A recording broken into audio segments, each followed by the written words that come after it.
क्या आपको भी पढ़ाई में मन नहीं लगता है? क्या आप भी किताब खोलते तो हैं पढ़ने के लिए, लेकिन 2 से 3 मिनट तक पढ़ने के बाद आपको नींद आने लगती है और आप किताब रख कर सो जाते हैं?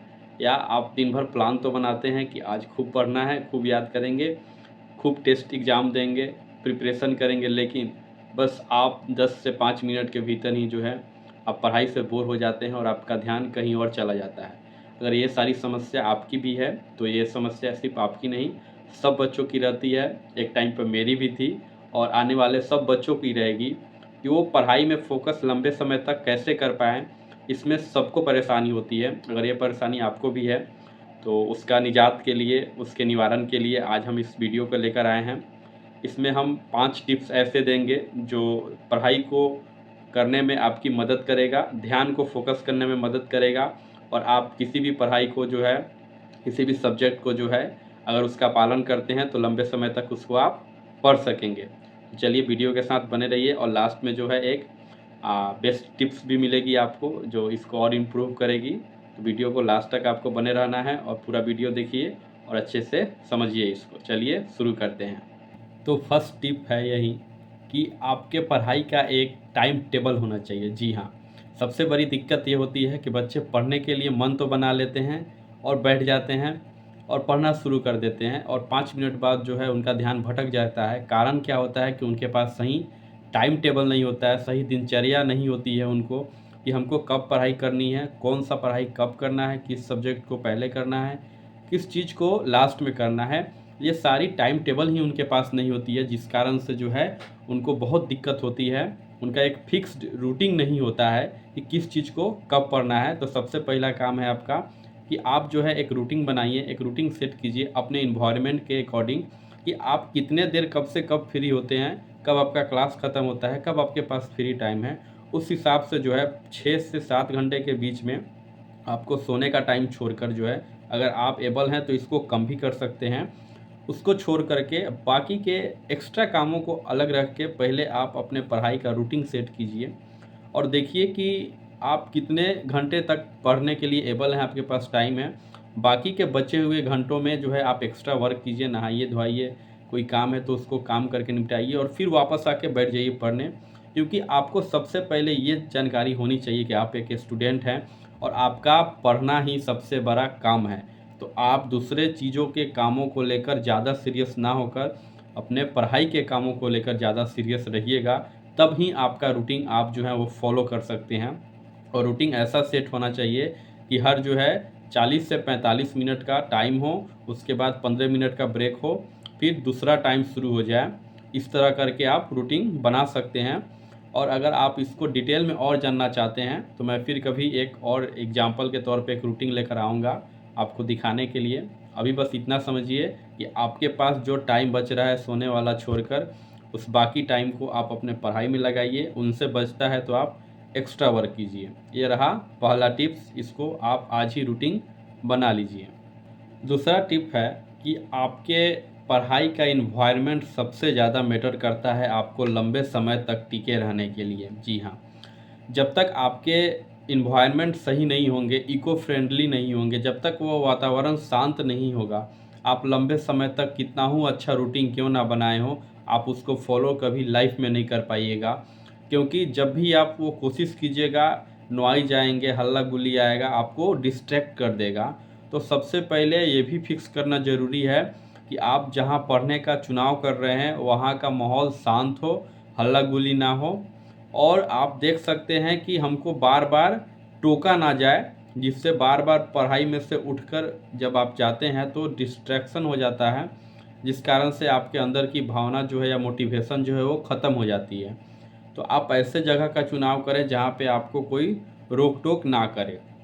दूसरा चीज़ क्या है कि जब आप चुनाव कर लेते हैं कि हमको कहाँ पढ़ना है, तो आप अपने फ़ोन को, जो आपका सबसे बड़ा दोस्त और दुश्मन दोनों है, उसको साइलेंट करके रख दीजिए ताकि कोई नोटिफिकेशन अगर आते हैं तो आपका ध्यान ना जाए कि वो मेरा कोई इमरजेंसी मैसेज तो ना आ गया हो। क्योंकि होगा नहीं इमरजेंसी, लेकिन आपके ध्यान में जाएगा कि अरे कोई इमरजेंसी होगा तो क्या हो गया होगा। तो आपके पढ़ाई से ज़्यादा कोई इमरजेंसी नहीं है, तो आप उसको साइलेंट कर दीजिए या एरोप्लेन मोड में लगा दीजिए। जितना ज़रूरत हो इंटरनेट का या कोई भी चीज़ जानकारी के लिए उसको लीजिए और फिर फ़ोन को रख दीजिए।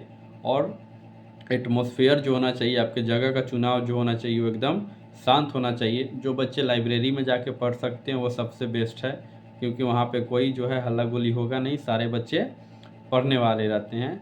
तो ये भी आपके लिए बहुत ज़रूरी है। तीसरा टिप है कि आप जो है लक्ष्य को छोटा छोटा बनाइए।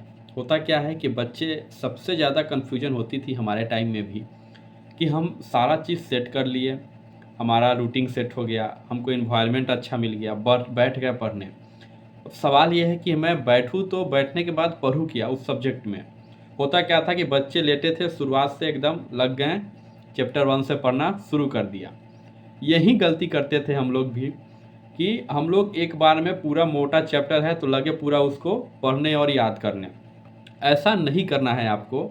आपको जो है छोटा-छोटा टॉपिक को पकड़ना है, आपको गोल सेट करना है छोटा-छोटा, कि आज मैं अपने 40 मिनट में चैप्टर 1 का अगर 5 टॉपिक में बँटा हुआ है, 10 टॉपिक में बँटा हुआ है, तो उस 10 टॉपिक को मैं 10 पार्ट में करूँगा। यानी एक टॉपिक को मैं एक बार बैठ रहा हूँ तो उसको पूरा अच्छे से निचोड़ याद कर लूँ और उसको जो है अच्छे से पकड़ बना लूँ।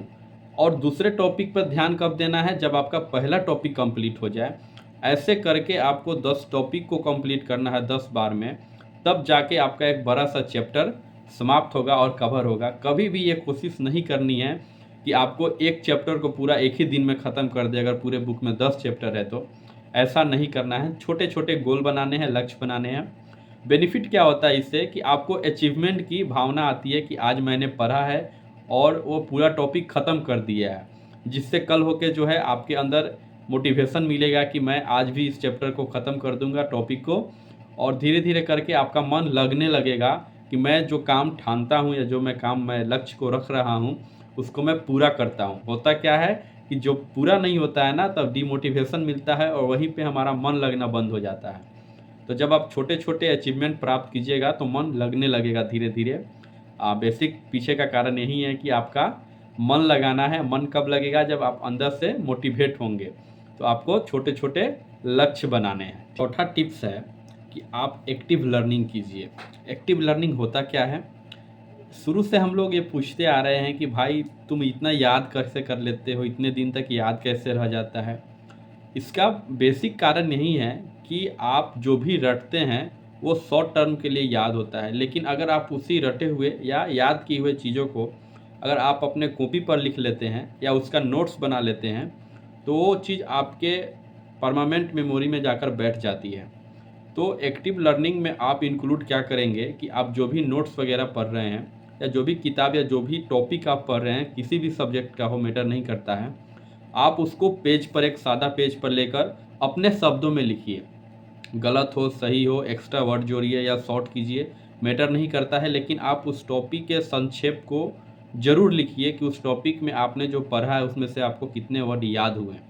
अगर आप ऐसा 1 से 2 बार करते हैं तो 2 चीज़ें होंगी। एक तो आपको पूरा रिवीजन हो जाएगा, दूसरा आपको याद करने के साथ-साथ लिखने का प्रैक्टिस हो जाएगा, जो कि सबसे बड़ा बेनिफिट है कि जब आप उसको दोबारा लिखिएगा तो आपको यहाँ का चीज़ याद पड़ेगा कि अरे मैंने यहाँ पे गलती किया था, इसके बाद ये है, इसके बाद ये है। तो ये एग्ज़ाम टाइम में सबसे ज़्यादा आपको हेल्प करेगा। और यही एक तरीका है कि आप इस चीज़ को लंबे समय तक याद कर सकते हैं। किसी भी आंसर को, किसी भी टॉपिक को एग्ज़ाम में रिकॉल करने का भी तरीका यही होता है। तो इससे बेस्ट तरीका तो अभी तक नहीं है। अगर आप इसको प्रैक्टिस करते हैं, अपने डेली रूटीन में इसको इन्वॉल्व करते हैं, तो आपको एग्ज़ाम में जाइएगा जब, तब देखिएगा कि आपका क्या बेनिफिट होता है इससे और मैं इसको क्यों आज बता रहा हूँ। तो आप इसको ज़रूर यूज कीजिए। 5वां टिप्स है कि आप जो है ब्रेक लीजिए। हमको लगातार पढ़ते नहीं रहना है। अगर आपको लगता है कि मेरी एफिशिएंसी पढ़ने की या एक जगह बैठने की 40 मिनट है, 50 मिनट है या 1 घंटा है या डेढ़ घंटा है, आप उससे 5 मिनट पहले उठकर कम से कम 10 से 15 मिनट का ब्रेक लीजिए और उसके बाद आप उस टाइम पे आपको जो मन हो वो कीजिए और फिर लग जाइए आप अपने पढ़ाई में। अगर आपके 4 घंटे का रूटीन है पढ़ाई करने का, तो हर घंटे में से 10-10 मिनट को माइनस कीजिए और उस 10 मिनट में आप थोड़ा सा मूड फ्रेश करने के लिए आप रिलैक्स हो सकते हैं। या थोड़ा देर आराम कर लीजिए या थोड़ा देर घूम फिर कर आइए, मूड को फ्रेश कीजिए और फिर बैठ जाइए पढ़ने के लिए। मूड फ्रेश करने के लिए बाहर नहीं जाना है रूम से, आप घर में ही रहिए या घूम फिर लीजिए, थोड़ा छत पे चले गए और फिर वापस आएँ और फिर अपना रूटीन फॉलो करने लग गए। चलिए, अब जो है हमने 1 से लेकर 5 तक टिप्स तो देख लिया कि हम पढ़ाई में मन कैसे लगाएं। अब जो है बेस्ट टिप्स की बात आती है कि बेस्ट टिप्स में हम क्या कर सकते हैं। जैसा मैंने आपको पहले बताया था, तो आप बेस्ट टिप्स में आप अपने आप को रिवॉर्ड दीजिए, अपने आप को इनाम दीजिए, पुरस्कृत कीजिए खुद को कि मैंने जो है आज 4 घंटे का लक्ष्य प्राप्त कर लिया। आज मैंने ये ठाना था कि ये टॉपिक को मैं ख़त्म करूँगा। एक छोटे से लक्ष्य को, जो कि पॉइंट नंबर आई थिंक 2 में था, उसको कवर कर लिया है। अब मैं अपने आप को पुरस्कृत करूँगा। पुरस्कृत आप कैसे भी कर सकते हैं। अगर आप चाय पीना पसंद करते हैं तो चाय खुद को दीजिए 1 कप और उसको पुरस्कृत कर दीजिए कि हाँ चलो, आज तुमने एक टॉपिक को ख़त्म किया है, मैं तुमको चाय पिलाता हूँ, तुमको ठंडा पिलाता हूँ, चलो थोड़ा सा घूम कर आते हैं, चलो आज मार्केट जाएंगे तो चॉकलेट खाएंगे। तो ऐसे ऐसे आप, जैसे बच्चे को रिवॉर्ड दिया जाता है, बच्चे को इनाम दिया जाता है कि तुमने एक छोटा सा काम किया है, वो बचपना आज भी हमारे अंदर है। तो आप खुद को भी इनाम दीजिए, पुरस्कृत कीजिए कि हाँ मैंने जो है आज इस टॉपिक को ख़त्म किया है, तो मैं एक पुरस्कार डिजर्व करता हूँ। क्योंकि आप खर्चा तो करेंगे ही, तो क्यों ना उस चीज़ को आप अपने रूटीन में इन्वॉल्व कीजिए, ताकि आपको एक सेल्फ मोटिवेशन मिले कि हाँ मैं भी कुछ अचीव कर सकता हूँ। ये एक छोटा सा तरीका जो है, अगर आप 30 दिनों तक करते हैं, ये बहुत बड़ा चेंज ला देगा आपके लाइफ में। तो इसको ज़रूर यूज कीजिए। बस आज के लिए इतना ही। हाँ, उम्मीद करते हैं आपको टिप्स पसंद आएगा। कोई कमी बेसी अगर हो या आपको कुछ और ऐड ऑन करना हो या कुछ आपको और इम्पोर्टेंस क्वेश्चन हो आपको, जो आपको समझ में नहीं आता हो, बेझिझक आप हमसे कह सकते हैं। हम कोशिश करेंगे आपके सवालों का जवाब देने का। वीडियो पसंद आए तो लाइक शेयर कीजिए और अपने दोस्तों को भी शेयर कीजिए, ताकि वो भी अपने पढ़ाई में मन लगा सके। एग्ज़ाम आ रहा है। बाकी के लिए फिर नेक्स्ट टॉपिक में अच्छे टॉपिक से मिलेंगे हम आपसे। तब तक के लिए धन्यवाद। पढ़ते रहिए।